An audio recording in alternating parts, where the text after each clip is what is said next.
जय हिंद दोस्तों, हमारे YouTube चैनल में आप सभी का स्वागत है। मैं हूं मनीषा और आज की वीडियो स्पेशली उन सभी न्यू एस्पिरेंट्स के लिए है जो ये जानना चाहते हैं कि IAS ज़्यादा बेहतर होगा या PCS ज़्यादा बेहतर होगा। मतलब कि किस एग्ज़ाम की तैयारी करें, क्यों करें, इन सभी चीज़ों की जो जानकारी है आज की इस वीडियो में। कौन ज़्यादा बेहतर होगा ये बात समझने के लिए आपको हर पॉइंट पर ध्यान देना होगा और मैं पॉइंट टू पॉइंट क्रम से बात करूंगी, इसलिए आप वीडियो को ध्यान से देखना और समझना भी। हम अपने वीडियो में बात करते हैं कुछ बेसिक चीज़ों से, जिनको नहीं पता है तो उनको भी ये बात पता हो जाएगी। IAS का फुल फॉर्म होता है इंडियन एडमिनिस्ट्रेटिव सर्विस और IAS ऑफिसर बनने के लिए आपको UPSC CSC एग्जाम देना होगा। PCS का फुल फॉर्म होता है प्रोविंशियल सिविल सर्विस और PCS ऑफिसर बनने के लिए आपको अपने राज्य के PSC के द्वारा जो एग्ज़ाम कराया जाता है वो एग्ज़ाम देना होगा। उसके बाद आप PCS ऑफिसर बनेंगे। हमारे देश में 3 सर्विस ऐसे हैं जो ऑल इंडिया सिविल सर्विस है।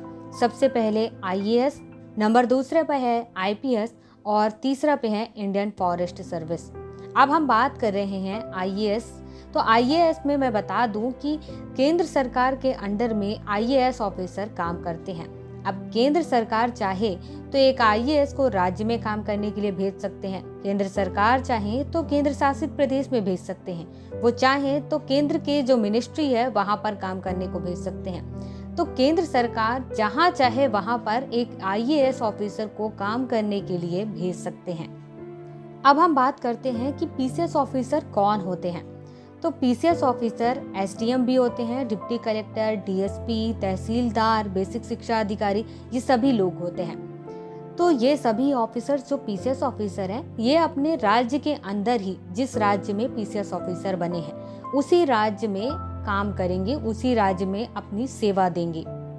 IAS ऑफिसर की तरह PCS ऑफिसर को कहीं पर भी नियुक्त नहीं किया जा सकता है।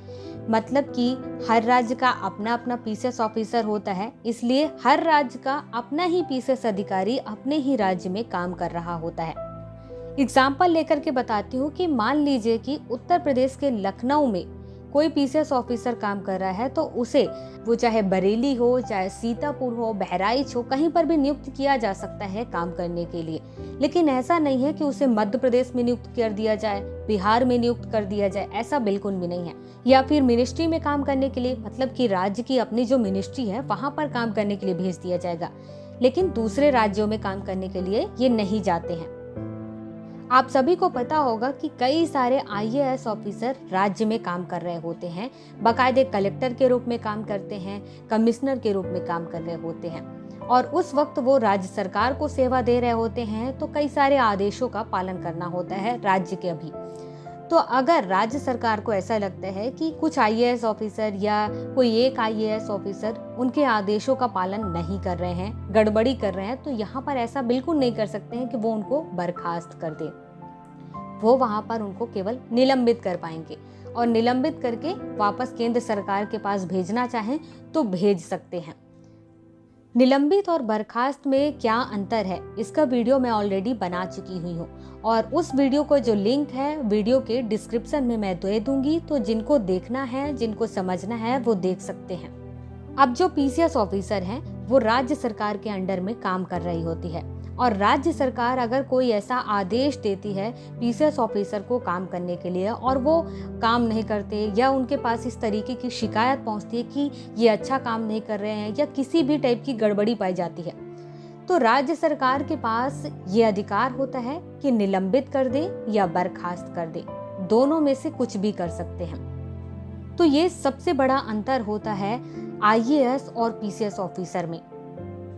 एक IAS ऑफिसर की जो स्टार्टिंग सैलरी होती है, स्टार्ट में जो इनकी बेसिक सैलरी होती है वो 56,100 रुपए होता है और ये मैं 7वें वेतन आयोग के रिपोर्ट के अनुसार बता रही हूँ। अब वहीं पर मैं बात करूँ PCS ऑफिसर की, तो PCS ऑफिसर की सैलरी मैं यहाँ पर ऐसे कुछ भी नहीं कह सकती हूँ। वो इसलिए कि हर राज्य का अपना अपना PCS ऑफिसर है और वहाँ का अपना अपना नियम कानून है, तो वो अपने नियम के हिसाब से किसी को कम तो किसी को ज़्यादा दे सकते हैं।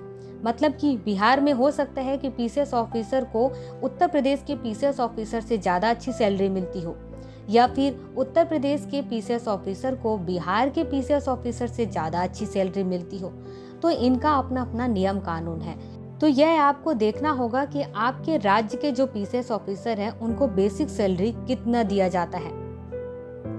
जो एस्पिरेंट ऐसा सोचते हैं कि उनकी पोस्टिंग भले ही कहीं हो जाए पूरे देश में, वो वहां पर जा करके डेवलपमेंट रिलेटेड काम करेंगे, अपना अच्छा प्रदर्शन करेंगे और अपने देश की तरक्की में उस क्षेत्र को आगे बढ़ाएंगे, तो ऐसे लोग आईएएस ऑफिसर बनने के लिए आगे आते हैं।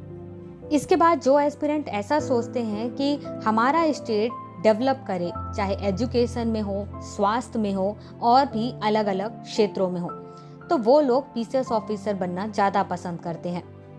कुछ एस्पिरेंट पीसीएस ऑफिसर इसलिए भी बनते हैं कि उनको अपने घर तक आने जाने के लिए ज़्यादा समय नहीं लगेगा। आईएएस और पीसीएस में क्या क्या खास बातें हैं, ये सभी चीज़ें मैं आपको बता चुकी हूँ। अब आप पर डिपेंड करता है कि आप आईएएस ऑफिसर बनना चाहते हैं या पीसीएस ऑफिसर बनना चाहते हैं।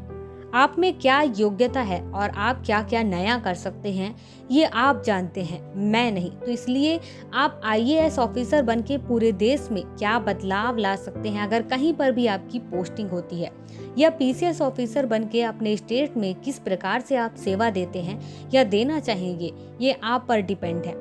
तो आप ही सोच सकते हैं कि आपको आईएएस बनना है या पीसीएस ऑफिसर बनना है। तो दोस्तों, आज के लिए केवल इतनी ही जानकारी। मिलते हैं नेक्स्ट वीडियो में कुछ नई जानकारी के साथ।